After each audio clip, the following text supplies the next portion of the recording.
પગારના પૈસા તો બચી જાય છે, પણ કેશબેક, રિફંડ અને ગિફ્ટના પૈસા ક્યાં જાય છે એ ખબર જ પડતી નથી. આનું કારણ છે મેન્ટલ અકાઉન્ટિંગ બાયસ.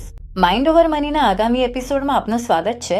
એક મજા ભરેલી સિરીઝ જે આપણે શોધીશું કેટલીક છુપાયેલી માઇન્ડ ટ્રિક્સ જે તમારી ખર્ચ અને રોકાણની નિર્ણયો પર અસર કરે છે. તો ચાલો આ બાયસને સમજીએ.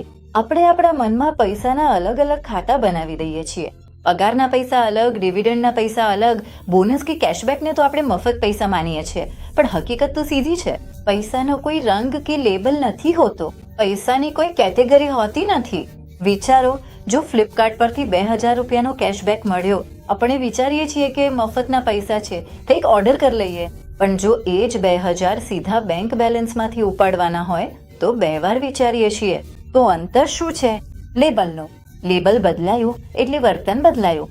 જ્યારે આપણે લેબલ પર નિર્ણય લઈએ છીએ ત્યારે લોજિક નહીં પણ ભાવના કામ કરે છે.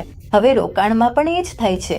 માસિક 5000નું SIP કરવું મુશ્કેલ લાગે છે કારણ કે કમિટમેન્ટ લાગે છે. પણ જ્યારે 60,000નું બોનસ મળે છે ત્યારે વધારે વિચાર્યા વિના સ્ટોક કે મ્યુચ્યુઅલ ફંડ ખરીદી લઈએ છીએ. શા માટે?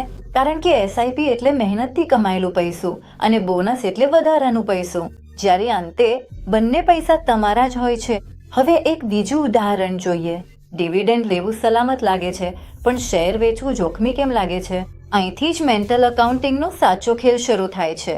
આપણે મનમાં 2 અલગ અલગ બોક્સ બનાવી લઈએ છીએ, આવકનો બોક્સ અને મૂડીનો બોક્સ.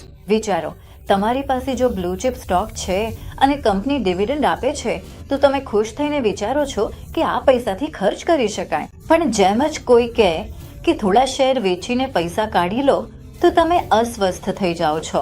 તમારું મન તરત જ કહે છે કે શેર ન વેચો, આ મૂડી છે. તમે શું કર્યું?